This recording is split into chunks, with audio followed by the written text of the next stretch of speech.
well, you can sit here. So today is Sunday, so that means Sunday family fire dinner. Thank you. I had started working on a video actually Friday because yesterday I was making shh, can I talk? Can I talk? Yes. Because I was making I made a 3-bean casserole yesterday with cornbread, and we did a zucchini apple pie all on the fire yesterday. So I actually started videoing some of that on Friday, and then I wanted to film the dinner yesterday but wasn't able to. So today it's going to be a little bit of a combination of some of Friday, some of Saturday. Today I am going to take the leftover pie pastry that I made. I'm going to make a pie shell, and we're going to take the 3-bean chili casserole that I made and put that in the pie and kind of do like a Mexican pot pie, chili pot pie. Excuse me, sweetheart. And I'll put some cheese on it and cover it with a pie shell. I was actually thinking of putting some sliced tomato slices on top of it to add a little bit of juice.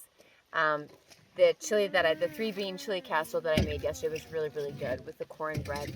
And we had a little bit left over, so it's going to be using a little bit of the leftovers to make a dinner today. And sweethearts. So,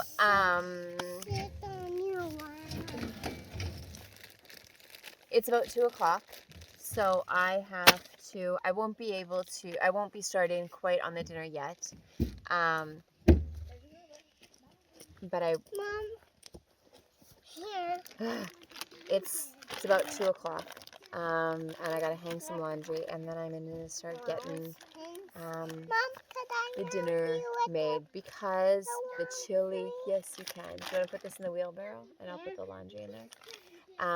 Because the chili is already cooked, I don't need to cook that. I just need to roll out my pastry and line my cast iron and get my coals ready to go. So it should be fairly simple, but I want to get it done early enough so that it's not pitch dark, because it's completely dark here by 8 o'clock. So let's do some laundry first.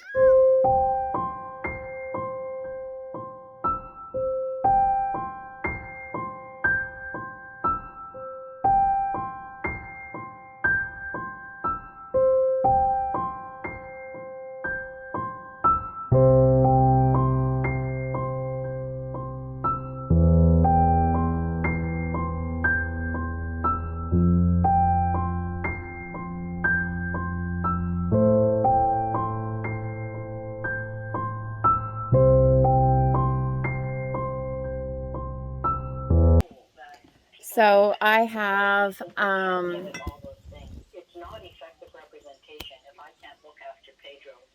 we have someone coming here tomorrow to do some videoing and photos of us for a little special that they're doing. And I want to put together a bean casserole for tomorrow, but I only had dry beans, and my recipe, it shows all canned beans. So I'm just going to be getting that together and putting that bean casserole together. And so I've got chickpeas, I've got some kidney beans, and I've got some black beans. And I'm going to get these into water and get them soaking, and then I'll start cooking them tomorrow morning. This bean casserole is going to have bacon. I'm going to do ground chicken because I don't have any other meat. And I'm going to add a bunch of veggies from our garden once it comes to making the casserole. But I need to get started on my beans. So I'm just going to soak them all together. So I'm going to do a cup each of the variety of beans that I have. And if you're ever cooking beans, you always want to do, it's like rice. Something this size will be twice the amount. I don't work a lot with canned beans.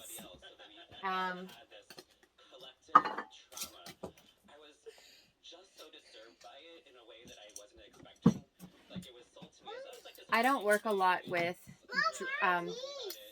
canned beans. I like the convenience of them, but I have learned over the years, these are kidney beans or red beans or pinto beans, yes. I have learned over the years that soaking your beans isn't just, you know, part of the process. Like some people will say, oh, this is a no soak method. Soaking actually helps your beans become more digestible to you. And when something is more digestible to you, you will have less stomach upset, less flatulence, less digestion issues.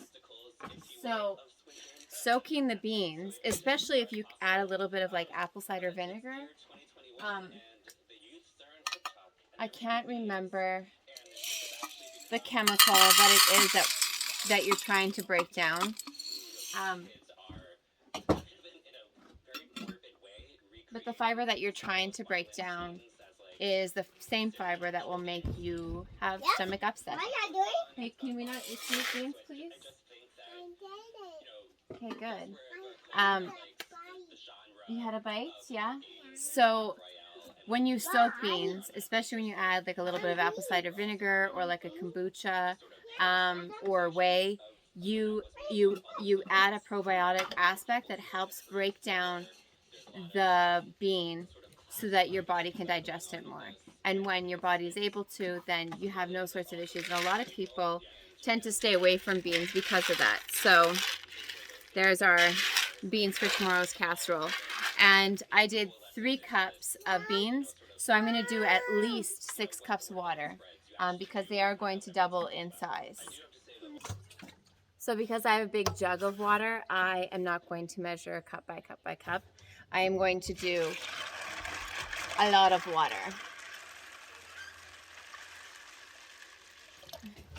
And this will give the beans a chance to swell up. Also, it's a good idea to sort through your beans, check them for any rocks, for any damaged ones, any other bits and bobs that you don't want in there, but I hardly ever do that. I just continue on. And I'm going to add probably 2-ish tablespoons of apple cider vinegar, and then this is going to sit out overnight. So 2 capfuls. And like I said, this will sit overnight, and then tomorrow I will do a slow boil on it, and then I will strain it and start making a casserole. When you are soaking beans, you do want to keep an eye on that you have more than enough water. If you don't have enough water, your beans won't rehydrate as much, and you want to make sure that your beans rehydrate to their fullest. So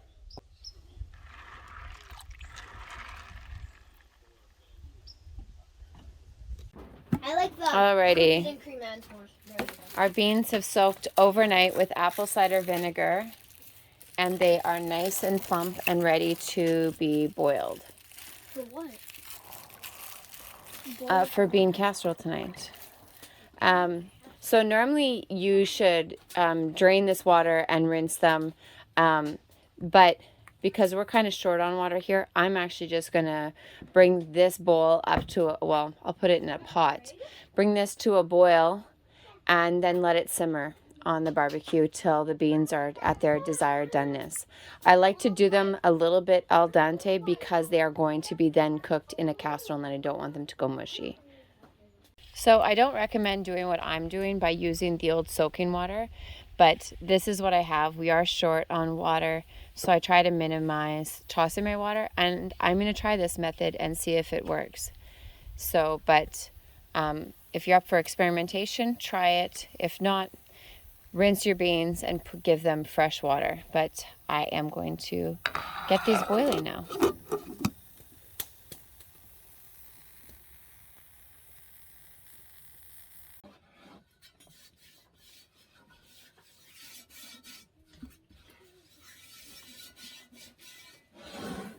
So hopefully I can roll out my pie dough because I forgot to take it out of the cooler. Not right now. I gotta try and get this rolled out and it's cold.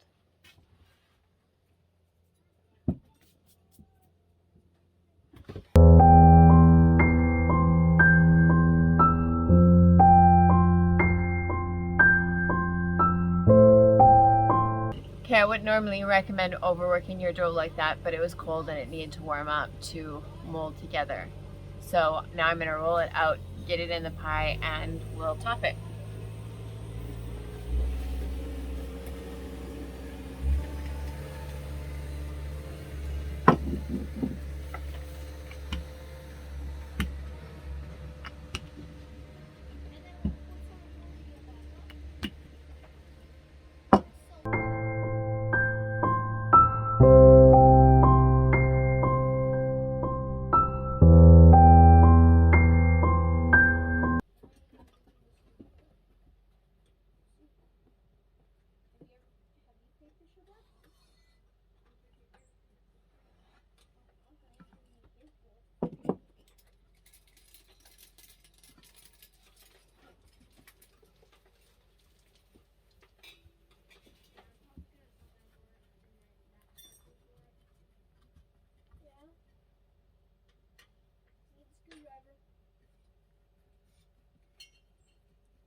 They don't sell purple those banana boards anymore, hey? Even at Walmart, they don't sell them. It's just something that are harder to ride.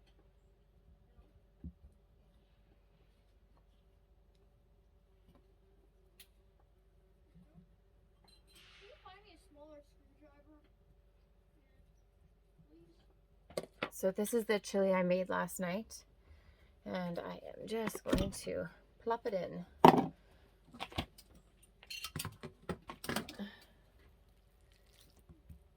And this is such a deep dish that I'm going to probably do 2 containers of this chili.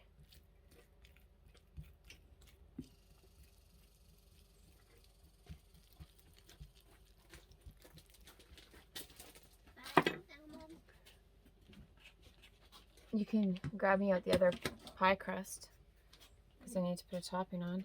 You're making another pie? Like a taco chili type pie. Oh, yeah.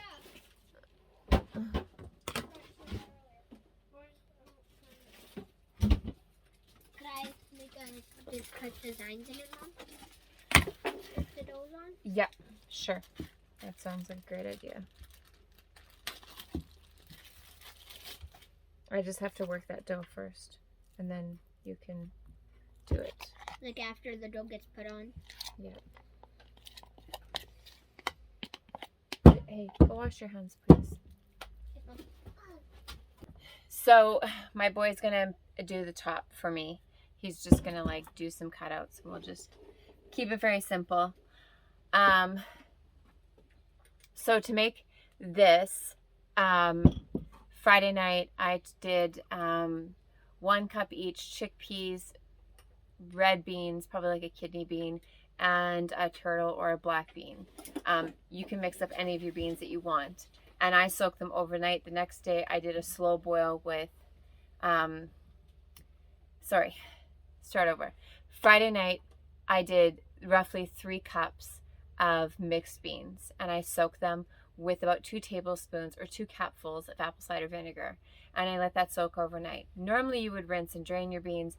I didn't because water is kind of a big deal around here. So I just boiled with that water and that apple cider vinegar till the beans were a consistency that I liked. I liked them a little bit firmer because they were going to cook in a chili casserole later on, so I didn't want them going super soft. In this casserole, it's ground chicken and bacon, and I did 2 hot peppers, 2 our chili, whole onion, and 2 of our garlic cloves. The peppers and the garlic cloves were from our garden, and then I cut up about 4 large tomatoes, and added them to that to make up like the tomato base. And then for my spices, I did brown sugar and ketchup and some ground mustard.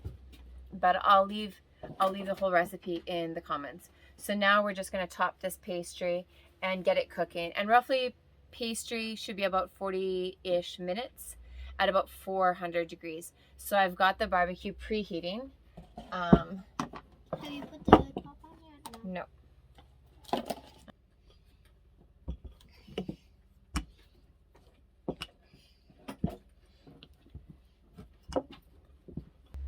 A knife or something? I'll grab one.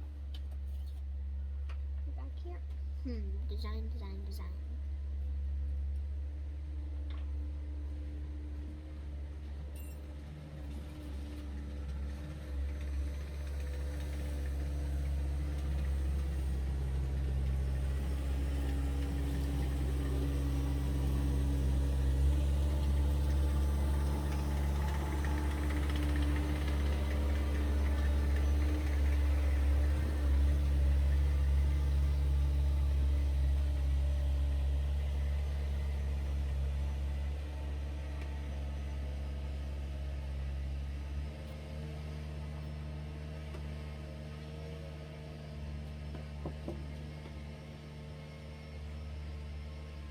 Don't quickly do this.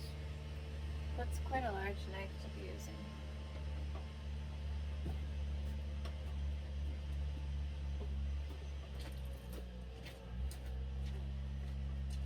There we go. We gotta put it in the barbecue. Do you want to put it in the barbecue? Yep. Okay. Grab the handle and the other handle. Marcus, it doesn't need more.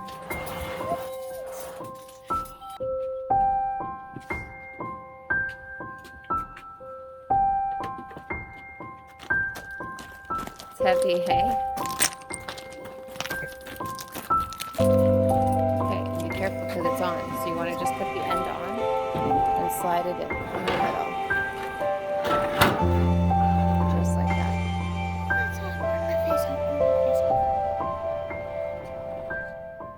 So I turned all of our things on high. These ones I've turned down now, but I turn them all on high to preheat. And once it gets to 400, I drop down the two middle ones to low.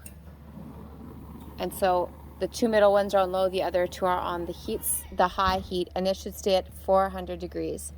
And we want about 40-ish minutes. Because the chili is cooked, I need the pastry just nice and browned.